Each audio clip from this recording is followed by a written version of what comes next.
exactly. Um, Brian, do you have anything to add to it? Like, what do you do with your little empire? I just think that I I would like to think that some of this is also dentist's fault, right? Like if a lot of dentists, I don't even think look. You like ask them like, what do you get paid for a crown? They're like, I don't know, probably like 700, and you're like, do you know? So they've been doing this forever, but PPOs are going to become like HMOs, right? Like you look back far enough, there's Medicaid, there's insurance. HMOs got really bad. Now they go to Medicaid mills. Half of the PPOs out there pay worse than the HMOs. So a lot of the insurance is ending in up in the hands of Medicaid mills. And I am sure that there are some great Medicaid dentists out there. I have not seen it yet. uh, and so it's scary for somebody that like, dude, it's such a conundrum. It's scary because everyone deserves care. Everyone deserves to be treated the same. But if one insurance company pays enough for you to actually pay your team, keep the lights on, use decent supplies, and the other one, if you actually do that filling, you lose money. Like that's scary. So what does the provider do? You know? It's like if you can do a filling in 39 seconds, you might be profitable. But if you can't, you're losing money. I Um, mean, yeah. Yes, I Aaron. say, even if you can do it in 39 seconds, how many of those can you do in a career before you burn out? I Oh mean, yeah. there's You, there's a you'd certain be limit. dead in 5 weeks. Yeah, and a certain limit to how much good care you can give. There is emotional burnout. There's empathetic burnout. There is staff that you're trying to, and they want a decent wage and they want to get paid and et cetera, et cetera. I mean, it's just, I think that dentists aren't really trained in business in any way, shape, or form because we're allergic to it and we think that it makes us dirty. But the truth of the matter is, you can't help anybody if you don't have an office that's up and you don't have trained staff and you don't have the right supplies, um, because that makes it possible to render care and in a way that makes it good for the patient. Because if that patient has to keep coming back over and over and over again for that tooth or that filling or the whatever, eventually they just kind of like, I'm kind of good. I'll just wait till it hurts, and that's not going to be the best. That's not best for their overall health either.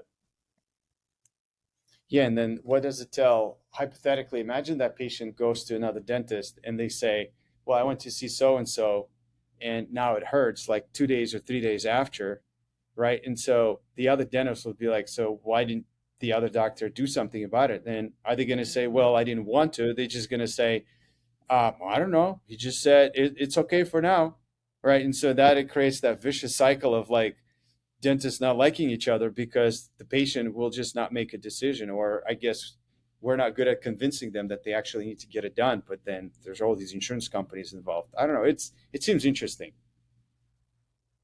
I mean, early on in my career, I was in a couple of HMOs, and I would have patients that would come in, and they were, I had to do all the fillings for free. That was the deal. You got paid X number per head. You did the fillings for free.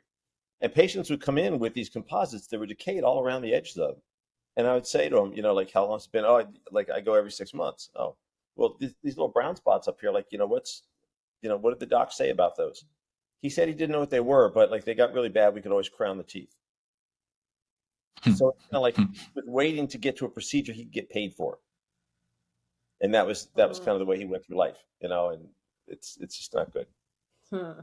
Yeah, Ashley, I gotta ask you this. Like, we're you and I, the two not dentists on this thing, and Hmm. to me, it's always fascinating. It's almost like somebody is telling you what kind of dentistry you should do to your patients, and as if you're like a, free thinker and try to control your own destiny. That it's really hard to imagine, right? Like you and I know a lot of dentists, besides Aaron and Brian, who are really cool and great.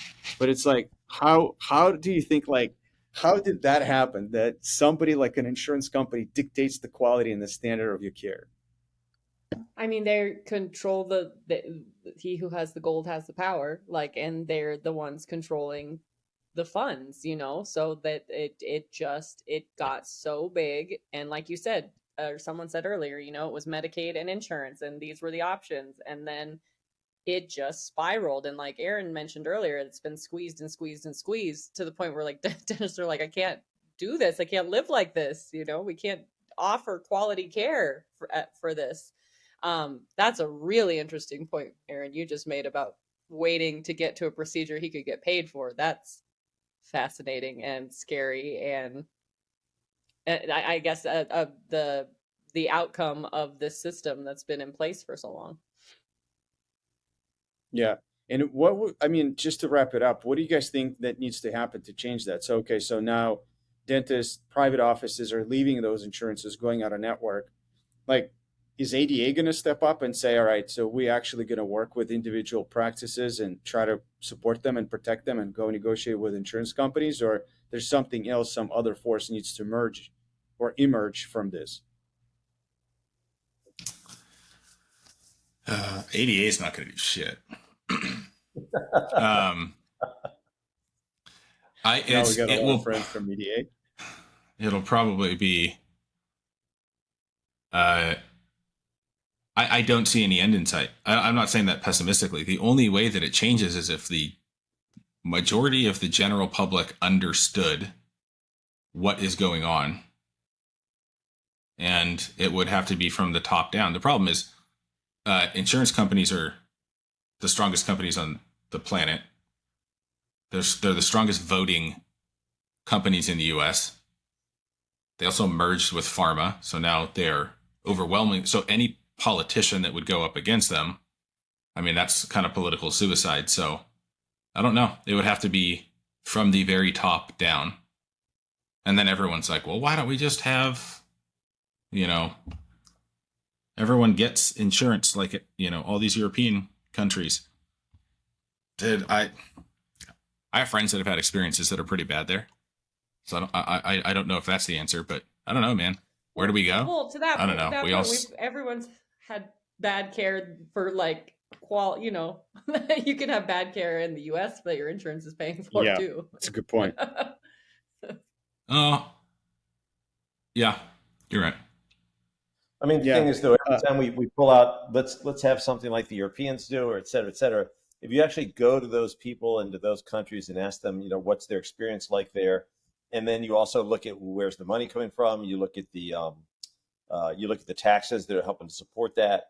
I always tell people the thing that scares me the most is if you listen. It used to be if you listen to NPR really, really late at night, they had like the discussions from the House of Commons in England, and I remember one where they were talking about whether they were going to fund their national health care plan or not.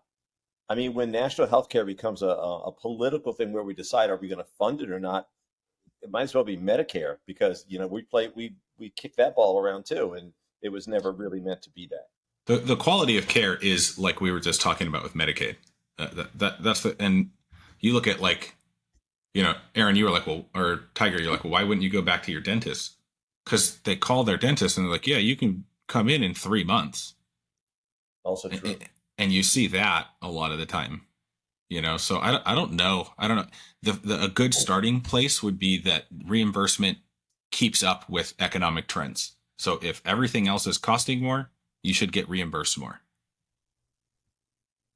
I would also say Go ahead. I was just going to say to that point, I wanted to get in with a physical therapist and they didn't have openings until under my plan until August. And I was like, oh yeah, no, that'll be healed by then. Right. By itself. I mean, I recognize probably all of us on this call, like we're pretty lucky. And so we could afford if we needed to pay for like a checkup or something, right? When I would do my checkups in New York, I would call and I would say I didn't have insurance. And they'd be like, oh, when do you want to come in? And I'm like, I don't know. How about tomorrow at 5? And they're like, great.